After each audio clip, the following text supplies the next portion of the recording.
Hello students, very good morning. So this is lecture number 15 of railway engineering. So in this lecture we are going to study about the Kant deficiency. Okay, in previous lecture, that means in lecture number 14 we had already discussed about what is super elevation, that is also called Kant. Okay, so let's discuss about Kant deficiency. Okay, so what is Kant deficiency? Kant deficiency is nothing but a difference between the equilibrium Kant and actual Kant which we provided. Okay यानी कि can't deficiency जो हम लोग topic अभी पढ़ने जा रहे हैं, इसका डायरेक्ट रिलेशन हमें सुपर एलिवेशन से है. किससे है? सुपर एलिवेशन से है. तो सुपर एलिवेशन में हम लोगों ने देखा था कि सुपर एलिवेशन क्या होता है. जैसे ये जो टॉपिक है हमारा, ये है कांट डिफिशियंसी. क्या है टॉपिक? Can't deficiency. ओके, इससे पहले हम लोगों ने पढ़ा था किसके बारे में? कांट के बारे में. किसके बारे में? कांट के बारे में. ठीक है, तो कांट के बारे में जब हम लोग पढ़ा था, कांट को ही सुपर एलिवेशन भी कहा जाता है.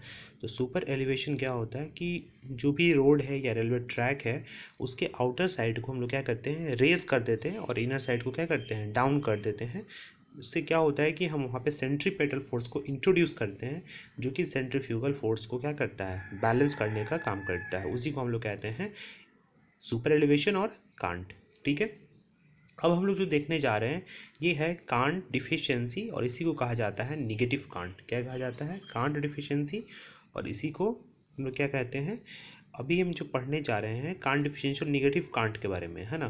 तो एक निगेटिव कांट टर्म आता है और एक कांट डिफिशियंसी आता है. दो टर्म यहाँ पे यूज़ किया जाता है. ठीक है, तो कांट जो डिफिशियंसी होता है, ये होता है कि हम जितना जो प्रोवाइड कर रहे हैं उसका और इक्विलिब्रियम कांट का, दोनों का क्या डिफरेंसेस है. यानी कि difference between the equilibrium can't must for the maximum permissible speed on as curved track and the actual Kant provided is called Kant deficiency.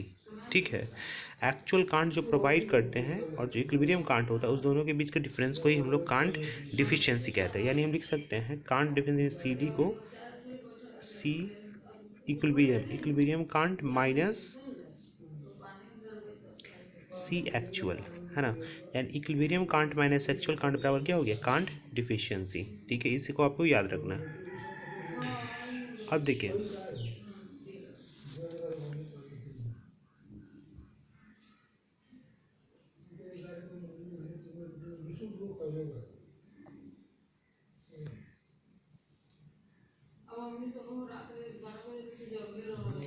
Kant deficiency should be as low possible and is kept low due to the following disadvantages.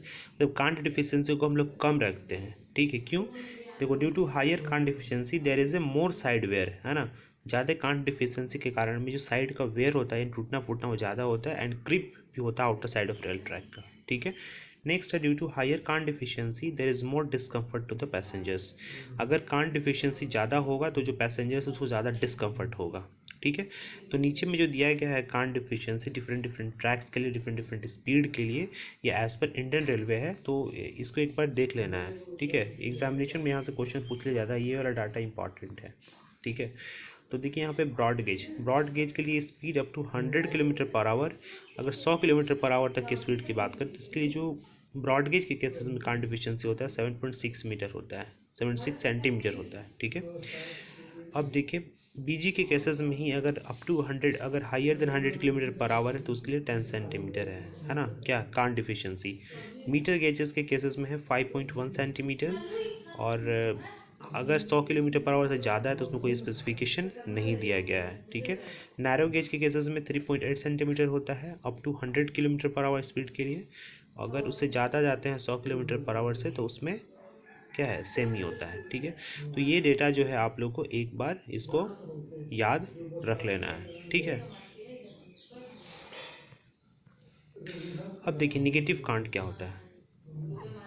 देखिए, जैसे कि हम लोगों ने can't के बारे में पढ़ा था, तो कांट के बारे में क्या पढ़ा था कि आउटर से साइड को राइज करते हैं. क्या करते हैं? राइज करते हैं, और लोअर साइड को डाउन रखते हैं, है ना.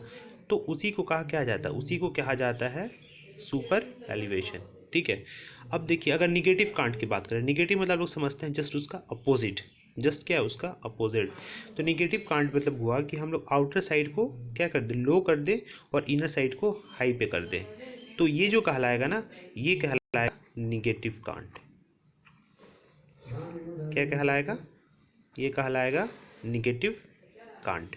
ठीक है, यानी कि जस्ट कांट का अपोजिट, यानी कि हम लोग कह सकते हैं इसको निगेटिव सुपर एलिवेशन भी क्या कह सकते हैं, कह सकते हैं। ठीक है, तो देखिए निगेटिव कांट क्या होता है। The elevation of outer rail below the inner rail.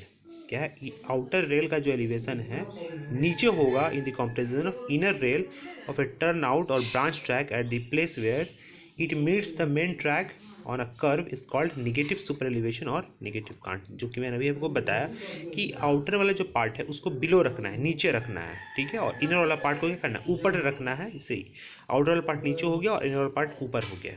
ठीक है, तो इसी को कहा जाता है निगेटिव सुपर एलिवेशन और निगेटिव कांट। क्या कहते हैं, निगेटिव सुपर एलिवेशन और निगेटिव कांट। ठीक है,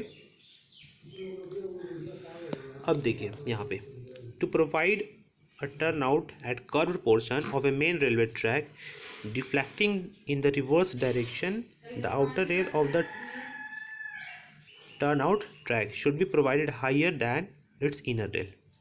ठीक है, it requires the rail at point A. अब देखिए इसको मैं एक फिगर से समझा रहा हूँ, वो आपको क्लियरली समझ में आ जाएगा। ठीक है, ऐसे आपको लैंग्वेज से नहीं समझ में आ पाएगा।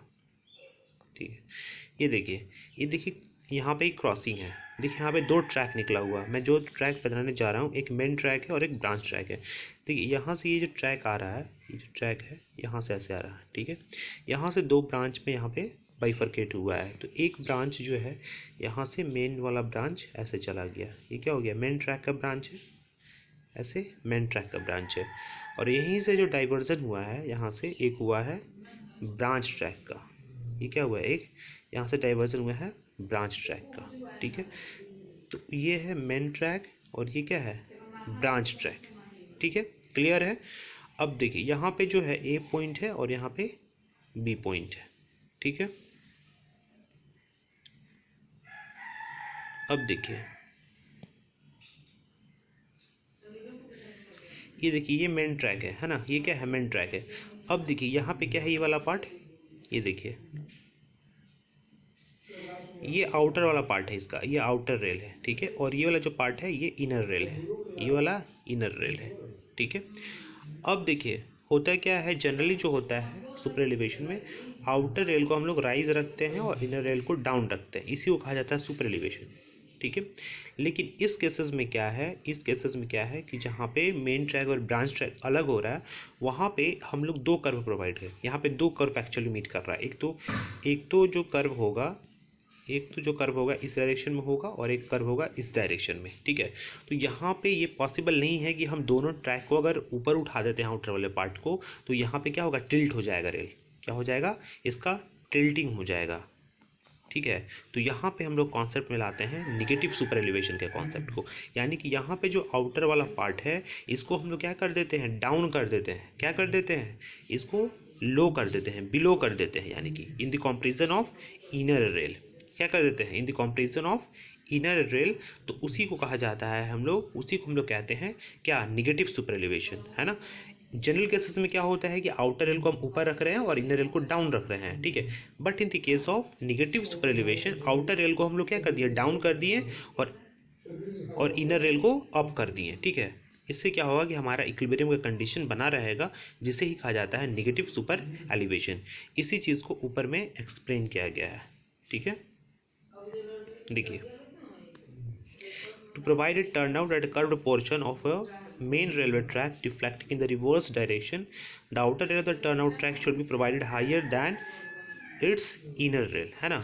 outer track क्या है, outer rail of the outer track, है ना, turnout track should be provided higher inner rail. It requires the rail at point A higher than the rail at point B. ठीक है, but in case of the main track the outer rail is provided higher than its inner rail, which indicates that the rail at point B is higher than that rail at point A. Therefore, instead of point A of the outer rail on branch track being higher, it is kept lower than that point B of the inner rail, which is against the requirement, है ना। जो कि requirement, जो हमारा requirement है super elevation को, उसका just opposite में है ना। Therefore, super elevation provided on the branch track is negative. जो सुपर एलिवेशन प्रोवाइड कर रहे हैं हम लोग ब्रांच ट्रैक को क्या है, निगेटिव है, and this type of superelevation branch track is called the negative superelevation और नेगेटिव कांट। ठीक है, यानी ब्रांच ट्रैक में जो हम सुपर एलिवेशन प्रोवाइड कर रहे हैं वो जस्ट सुपर एलिवेशन का अपोजिट है, इसलिए वहाँ पे कहा गया है कि वो नेगेटिव सुपर एलिवेशन है। ठीक है, आई होप कि आपको ये चीज़ समझ में आ गया होगा। ठीक है, देखिए ये जो है ब्रांच ट्रैक, ये जो ब्रांच ट्रैक है ना, ब्रांच ट्रैक में जस्ट इसका अपोजिट है, यानी सुपर एलिवेशन का जस्ट अपोजिट है। यहाँ आउटर रेल को डाउन रखा गया और इनर रेल को अप रखा गया है, तो ये क्या हो गया, रिक्वायरमेंट से जस्ट अपोजिट है, इसलिए इसको कहा गया है negative can't,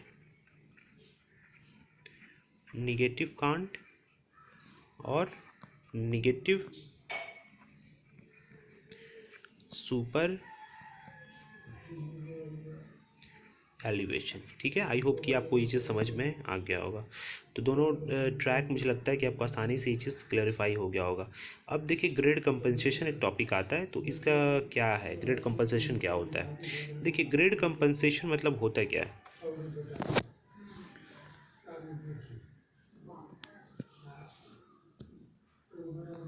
on curved portion if gradient is more, है ना, अगर कर्व्ड पोर्शन के पास ग्रेडियंट ज़्यादा है, ठीक है, train requires extra power due to resistance offered. अगर आपका वर्टिकल कर्व है, सॉरी, अगर आपका वर्टिकल कर्व है ऐसे, और अगर ये कर्व क्या है कि यहाँ पे कर्व का ग्रेडियंट ज़्यादा है ना, ज़्यादा ग्रेडियंट है, ठीक है, तो यहाँ पे जो इंजन होगा यानी ट्रेन के साथ में उसको एक्स्ट्रा पावर की ज़रूरत होगी, क्योंकि रेजिस्टेंस ज़्यादा होगा। अगर वहाँ पे ग्रेडियंट ज़्यादा होगा तो वहाँ पे रेजिस्टेंस मतलब वहाँ पे रुकावट ज़्यादा होगा, तो वहाँ पे एक्स्ट्रा पावर की ज़रूरत पड़ेगी। ठीक है, तो इसी चीज़ को ओवरकम करने के लिए, इसी चीज़ को कम करने के लिए वहाँ पे हम क्या करते हैं, ग्रेडियंट को क्या करते हैं, कंपनसेट करते हैं। ठीक है, और वही जो कंपनसेशन होता है ना, वही जो कमी होता है, वही जो रिडक्शन होता है, यानी कंपनसेशन मतलब क्या होता है, रिडक्शन, है ना, यानी कि कंपनसेट करना है उसको, है ना, उसी को कहा जाता है ग्रेड कंपनसेशन। ठीक है, तो ग्रेड कंपनसेशन मतलब हुआ कि जो हमारा ग्रेडियंट है यानी जो वर्टिकल कर्व है उसमें जो रेजिस्टेंस ऑफर्ड हो रहा है उसको कंपनसेट करना, तो उसी को कहा जाता है ग्रेड कंपनसेशन। और grade compensation different different track के लिए अलग अलग होता है, और कितना होता है उसको हम लोग अभी देख लेते हैं। ठीक है, देखिए बीजी ट्रैक के लिए, ब्रॉडगेज ट्रैक के लिए, ब्रॉडगेज ट्रैक के लिए अगर हम ग्रेड कंपनसेशन की बात करें तो 0.004%, वेरी इंपॉर्टेंट, एग्जामिनेशन में पूछे जाते हैं। मीटर गेज के लिए बात करें तो 0.003% पूछे जाते हैं एग्जामिनेशन में। नॉर्मल गेज के लिए 0.02%, ये भी एग्जामिनेशन में पूछे जाते हैं। ठीक है, तो यहाँ पे हम लोगों ने दो इम्पॉर्टेंट टॉपिक को देखा। एक तो देखा हम लोगों ने नेगेटिव कांट और कांट डिफिशिएंसी। तो कांट डिफिशिएंसी मतलब होता है कि इक्विलिब्रियम कांट यानी जो कि मैक्सिमम स्पीड के लिए प्रोवाइड किया गया है, और माइनस जितना हम प्रोवाइड कर रहे हैं एक्चुअली, उस दोनों का डिफरेंस जो होगा वो कहलाएगा कांट डिफिशिएंसी। यानी कि cant deficiency is equal to, cant deficiency is equal to C equilibrium minus C actual. ठीक है, एक तो ये पढ़ा आप लोगों ने कांट क्या डिफिशिएंसी, एक पढ़ा आप लोगों ने कांट डिफिशिएंसी के बाद में पढ़ा आपने निगेटिव कांट, क्या पढ़ा आपने, निगेटिव कांट, है ना, और एक पढ़ा आपने ग्रेड कंपनसेशन।